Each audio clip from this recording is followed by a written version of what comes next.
Salut à tous, bienvenue à un nouveau podcast qui inaugure la série, j'espère une longue série qui va peut-être s'intituler tout simplement Discographie. On va faire des albums, voilà, on va chroniquer des albums, mais carrément 50 ans après, même plus de 50 ans, puisque celui dont on va parler ce soir, c'est un album qui est sorti en 66, il me semble, en printemps, et c'est le septième album de Dylan, hein, qui s'appelle Blonde on Blonde, et je pense tout simplement que c'est le premier double album de l'histoire de la musique rock, et pour ça, j'ai Benjamin Durand qui va être là parce que moi je ne suis pas un grand spécialiste de Dylan, que je découvre même ces dernières années en rachetant du vinyle, etc.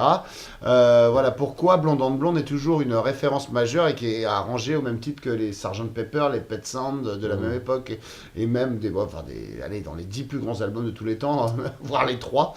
Enfin vas-y, raconte-nous un peu ce que tu sais à ce propos, quoi. Donc, bonjour Antoine. Blonde on Blonde est le troisième album où l'électricité est présente dans la musique de Bob Dylan. Hey.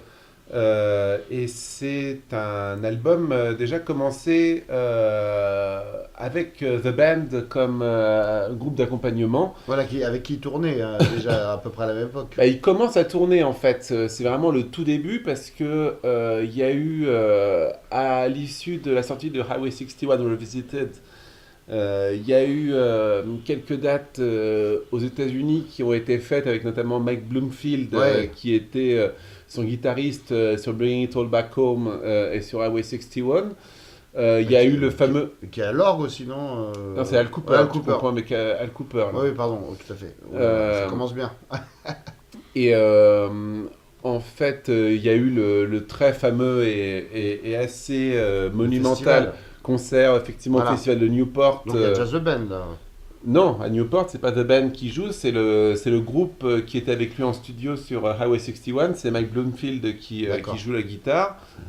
Et donc ça se passe mal, il se fait jeter par le public, etc. Et les musiciens, en fait, sont assez traumatisés par cette ambiance, etc. Ils se demandent si partir en tournée avec Dylan, ça va pas être vraiment un peu le happening à chaque concert. Et en voyant ça, Dylan se dit que ça serait mieux qu'il ait avec lui un groupe beaucoup plus habitué à la scène, Ouais. plutôt que des musiciens de studio qui sont pas forcément très fiables et qui vont avoir éventuellement une attitude un petit peu fuyante par rapport à ça. Et donc il a vent de ce groupe de musiciens à grande majorité canadienne. Ouais. euh, Parce qu'on n'a pas encore. Enfin bref, on n'a pas encore Liven Helm à la batterie. Hein. C'est un autre batteur. Hein. En fait, c'est plus compliqué que ça. Livon Helm était avec eux au début des années 60. Il était reparti dans le sud. Il avait quitté le groupe. Et c'est. Kenny Batui, hein, je pense à la batterie. Non, alors ça c'est c'est sur l'album Blonde on Blonde. Oui. Mais en tournée, ça va être un Mickey, je sais plus quoi, qui va jouer avec eux. Mhm. Mais voilà. En fait, les sessions sont organisées à New York pour ce disque. Mais une seule chanson va atterrir sur l'album de cette session, c'est One of Us Must Know. Ah oui, quand même, pas n'importe laquelle. Hein. Voilà. Mais Dylan, assez soucieux de faire quelque chose de plus... Enfin, il n'a pas les chansons, de toute façon. C'est ça qui est Ouais. intéressant sur cet album-là, c'est que il écrit vraiment sur le fil, quasiment en En studio studio, d'enregistrement. c'est peut-être la première fois que ça se fait, parce qu'après les Beatles vont le faire l'année d'après avec Sgt Ouais. Pepper, où ça commence à écrire en studio, et là c'est peut-être le premier album qui. Je pense que c'est En un tout petit cas, peu en termes hâtif de- d'aller dire ça, parce que je pense que Dylan écrivait déjà un petit peu comme ça sur Highway 61. Ouais, d'accord. Donc c'est vraiment, ouais, tous ces albums se touchent en quelques mois finalement. vrai. C'est ça qui est incroyable. C'est le C'est troisième en électrique, comme tu disais. Et du coup, donc, c'est un double et c'est même une révolution pour les gens d'acheter un double. Est-ce que c'était plus cher déjà à l'époque, par exemple, d'acheter un double disque Enfin, je sais pas si la question a de l'intérêt, mais c'est important de dire que c'était déjà un double et déjà il y a un morceau sur l'album qui est très long et qui touche presque à 11 minutes, non C'est la Lady from the Lowlands, yeah. Voilà, c'est ça. Donc, ouais. Ouais, ouais. De toute façon, à cette époque-là, l'album était encore un produit un petit peu parallèle. Hein. Ouais, on est encore dans le single, ouais. À l'époque du single, c'est vraiment Sgt Pepper, un an plus tard, qui va Ouais. vraiment institutionnaliser les albums. Alors après, Dylan n'a pas a un spectre plus large que les artistes pop parce qu'il est vraiment suivi par un petit peu tout le monde. Maintenant, son passage à l'électrique a un petit peu brouillé les pistes, ce qui fait que personne ne sait vraiment. Enfin, c'est incroyable parce que justement dans le film de Scorsese, justement, on voit des interviews des gens qui sont outrés à Manchester de voir que Dylan n'est plus en acoustique, un peu à l'image du festival dont tu parlais à Newport. À Newport, oui. Et qu'est-ce qui fait que en Angleterre, parce qu'il s'agit des Anglais qui sont interviewés, qu'est-ce qui fait que les gens sont aussi conservateurs et n'acceptent pas en fait qu'un folkeux se retrouve avec des musiciens électriques, quoi. C'est quoi ce qui dérange? C'est incroyable ces images. Enfin, on sent vraiment que les gens étaient tellement investis dans la musique qu'ils n'acceptaient pas ça, que ça les foutait en rogne, quoi. C'est un phénomène comme ça, personne ne dirait « Ah, c'est incroyable ce bassiste à la fretless, pourquoi il était là ?» Enfin, les gens étaient investis dans la prod du concert, c'est magnifique quand on voit ces interviews. Peu importe ce qu'on pense finalement de la petitesse d'esprit de ces gens ce soir-là, en tout cas ils sont investis dans ce qu'ils vont voir, et ils se disent « Merde, on a payé pour ça » et on se retrouve avec une bande de musiciens américains derrière lui, quoi. Enfin, une bande de musiciens canadiens en l'occurrence, mais bon, une bande de rockers finalement déjà. C'est lié au fait que c'était un public assez étudiant et intello qui aimait Dylan, et Dylan était, même partout aux États-Unis aussi un petit peu, et Dylan était une espèce de caution intello pour ces gens. Voilà, c'est une fois de plus la génération du baby-boom, les premiers baby-boomers qui arrivent, etc. Et la musique était vraiment un mode d'affirmation personnelle de sa personnalité, et il y avait déjà un espèce de snobisme qui s'exprimait. Les gens, le petit peuple aimait la pop musique des Beatles, des Stones, des machins et tout ça, mais Bob Dylan c'était au-dessus. Quand on écoutait Bob Dylan, on était intelligent et tout ça. Les Anglais, avec quel album vraiment ils découvrent Bob Dylan du coup?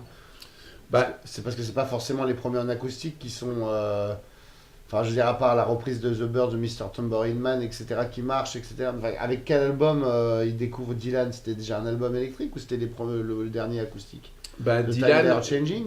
De toute façon, Dylan. Quand est-ce qu'il investit le marché anglais, quoi? À partir de Free Willin'. Donc voilà, je pense que ça, en fait. tu as quand même 3 albums, dont le premier est réédité après, etc. Mais de toute façon, il y a beaucoup de reprises, donc le premier est un petit peu à part. Mais effectivement, c'est vraiment la triplette qui suit toujours en acoustique, Free Willin', Time They Are Changing, puis Another Side of Bob Dylan. Donc les gens s'attendent à entendre ça en fait. En tout cas, les gens ont fantasmé sur ça, quoi. Oui, Dylan, forcément ils payent un ticket et ils veulent voir ça. Dylan a fait une première tournée anglaise en solo acoustique, chroniquée dans le Don't Look Back de D.A. Pennebaker, qui a eu beaucoup de succès. Enfin, ce film est... Il y a eu du succès déjà à l'époque ou... la tournée a beaucoup de succès, mais le film le témoigne. Le film sort quand du coup? Le film sort en 65. Ah ouais, c'est ça qui est dingue. Les gens allaient voir en salle avant de l'avoir vu sur scène. Donc les gens vont voir le film en salle et payent un ticket pour le concert et ils se retrouvent avec une bande, avec rien qu'un batteur. C'est ce qui s'est mis exactement, oui. C'est un petit peu ce qu'ils s'imaginaient, quoi. Ils s'imaginaient que, en fait, Dylan, certes, sortait des albums en électrique, en studio, et ça les agaçait. Mais ils se disaient qu'au moins, quand ils allaient le voir en concert, ils le verraient en acoustique. Ils s'attendaient en fait au produit authentique, folkeux à la gratte avec son harmonica, quoi. Voilà, c'est ça. Et c'est ce qu'ils ont dans la première partie du concert, mais dans la deuxième partie du concert... Comme le fameux concert de Manchester qui est appelé à tort... Roy Alberto, si je dis pas de bêtises. À cause du bootleg de l'époque. Donc du coup, finalement, à part One of Us Must Know, si je te suis bien, qui est enregistré encore à New York, le reste est enregistré à Nashville. Le reste est enregistré à Nashville avec Bob Johnston qui officiait déjà sur toutes les chansons de Highway 61 sauf Like a Rolling Stone. Et donc là, il garde Robbie Robertson à la guitare à Nashville. Mais il prend vraiment des musiciens du cru pour le reste des chansons, etc. Et là, effectivement, c'est une espèce d'écriture automatique.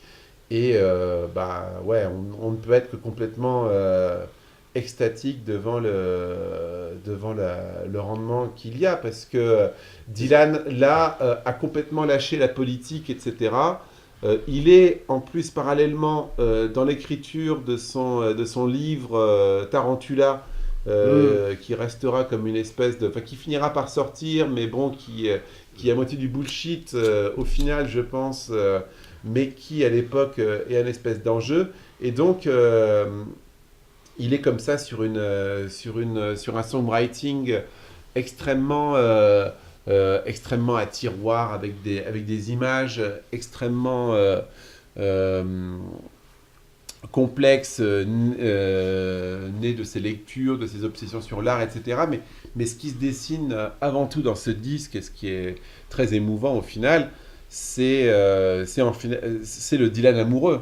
Ouais. Il va y avoir quelques albums amoureux encore dans la suite, mais sur un versant plus On sombre. en parlera d'ailleurs, parce qu'on espère faire toute la discographie. Hein, Ben oui, et notamment si on vient à parler de Blood on the Tracks. Ouais, 75, c'est ça. Ouais, Ouais. ça va être bien. D'ailleurs, Qui va à la réédition. le prochain Bootleg Series s'intéressera à ça. Ouais, c'est dans quelques semaines là maintenant. Mais là. pour rester sur Blonde on Blonde, Oui.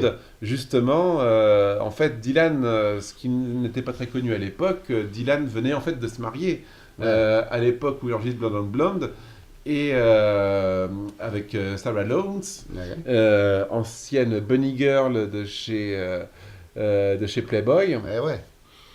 Et c'est d'ailleurs à elle que c'est pas un hasard si la dernière face vinyle du disque est entièrement consacrée à la chanson Sad Eyed Ladies celle qui fait of the 11, Lowlands. 23, qui va influencer après tout le monde de la même année, parce que le Going Home des Stones dépasse aussi les 11 minutes, mais c'est le premier à faire ça, quoi. Oui, mais les Stones font ça Oui. à partir d'une espèce de jam, etc. complètement génial. Ça, je ne vais vraiment pas revenir là-dessus. Going On des Stones, c'est une espèce d'ovni dans la discographie des Stones, c'est absolument merveilleux. Mais Sad Eyed Ladies of the Lowlands, c'est 11 minutes de texte c'est ça. incroyable. Bon, il avait déjà fait Desolation Row sur l'album précédent. Hein, donc, Qui sait combien? Un peu moins quand même. Ah si, ça fait déjà 9 Ouais, 10 un minutes. peu moins. Hein. Un peu, ouais, non, mais oui. Alors, ce qui me frappe, moi, quand je pose le disque sur la platine, c'est quand même cette chanson Rainy Day Woman qui ouvre l'album, et cette phrase Everybody Must Get Stoned, qui va ouvrir vraiment les portes à tout le monde, quoi. Là. Et puis, on sait que Dylan, à cette époque, fait découvrir la marijuana aux Beatles, etc. Alors, je sais, c'est peut-être un peu avant, hein, je sais plus quand exactement c'est enregistré, Blonde on Blonde, tu préciseras. Mais vraiment, Rainy Day Woman. Et puis, ça annonce, c'est marrant parce que Rainy Day Woman, ça pourrait presque être. Enfin, toute l'Angleterre va reprendre ça.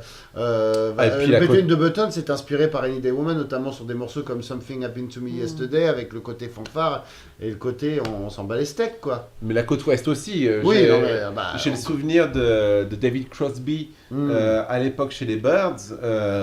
Évidemment, on sait à quel point les Byrds écoutaient religieusement Bob Dylan parce qu'ils essayaient aussi d'y choper des chansons à les réarranger.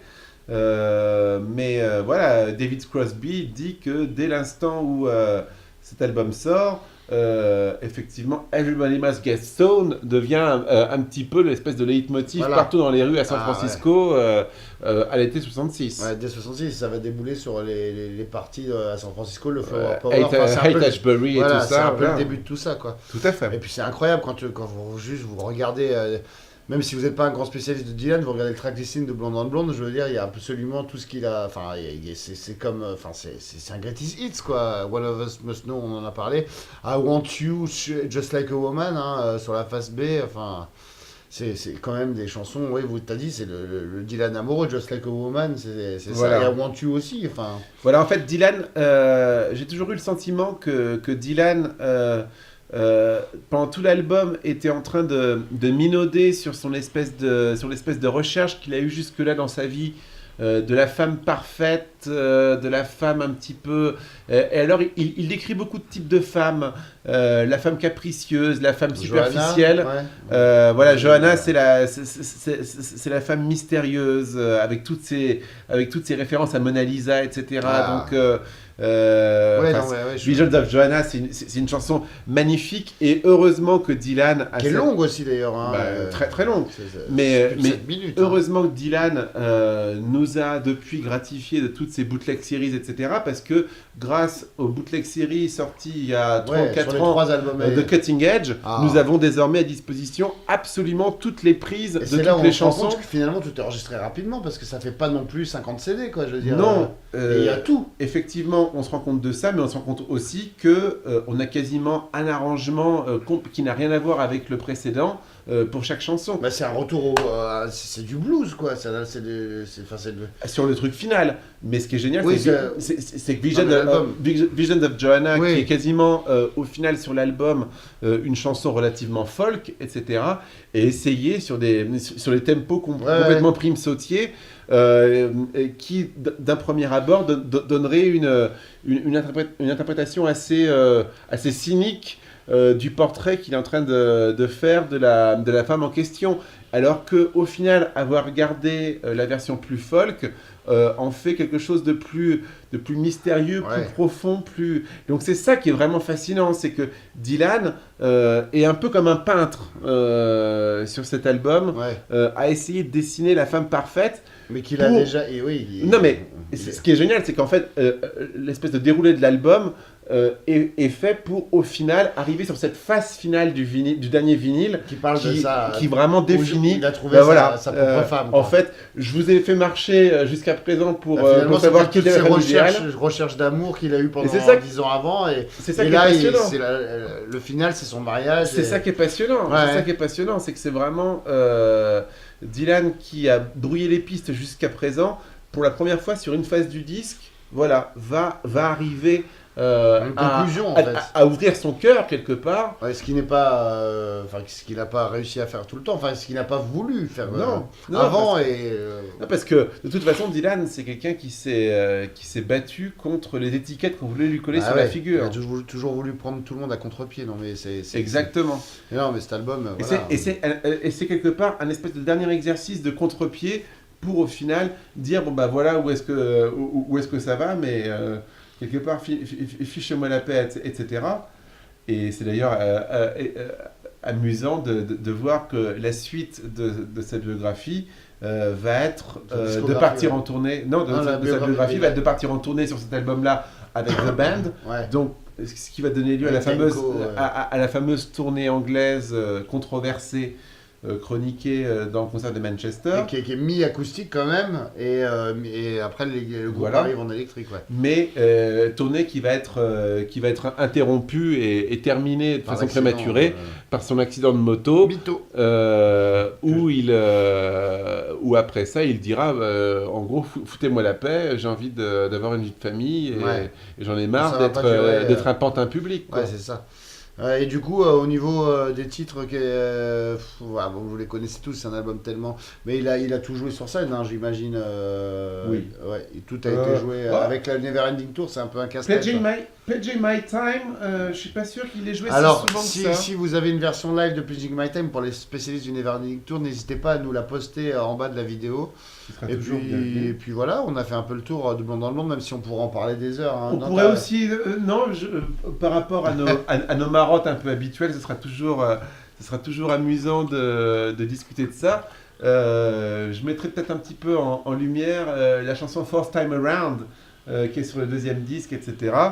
Et tu sais peut-être, Antoine, ce qu'il y a de particulier, Fourth Time Around. Ouais, c'est quoi? C'est Brian dans l'histoire ou... Pas du tout, non. Non. En fait, avec Fourth Time Around, il répond...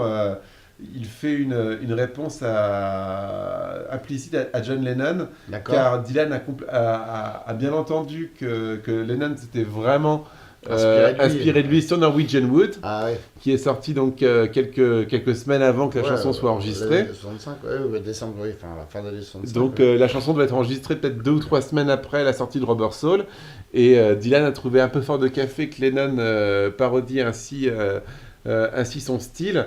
Et donc avec Fourth Time Around, il a voulu un petit peu donner puis monter d'un cran le niveau d'exigence littéraire. De toute façon, on dit toujours ça entre nous quand on n'enregistre pas les podcasts, c'est un peu Dieu Dylan de toute façon, et c'est lui qui a ouvert la voie surtout. Et là, on a tapé fort avec Blonde dans le Blonde qui Et finalement, en termes de double album, on les chroniquera les meilleurs, mais il n'y en a pas 50 hein, des doubles albums qui sont aussi consistants et où il n'y a rien à acheter. Hein.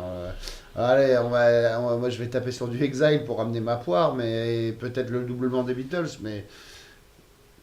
Je veux dire, C'est l'album de groupe, celui-là en plus. Est-ce que c'est d'ailleurs, oui, j'avais une question. Est-ce que c'est le fait qu'il utilise des musiciens comme ça, de studio, avec qui il est à l'aise, qui fait qu'il soit aussi prolifique sur cet album et qu'il soit aussi long? Parce qu'à mon avis, avant de rentrer en studio à Nashville, il s'attendait peut-être pas à avoir autant de matériel. Bah, c'est ça en fait qui est encore, qui est aussi particulier par rapport au fait qu'il ait fait un double album, c'est qu'en plus il est enregistré extrêmement rapidement Bah ouais. après l'album précédent. Donc non, je crois qu'il avait vraiment besoin de... C'est un album qui exprime un besoin de solder Ouais. tout ce Tout ce qu'il avait sur le cœur de cette ouais. période-là. Il a vraiment envie de refermer Ouais. une parenthèse pour de bon.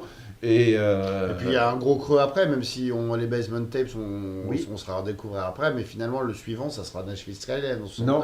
Non, il y en a un autre avant. enfin, John Wesley Oui, Harding, John ça, Wesley Harding, 67. 67. Oui, donc, en fait, la pause amoureuse ne dure pas.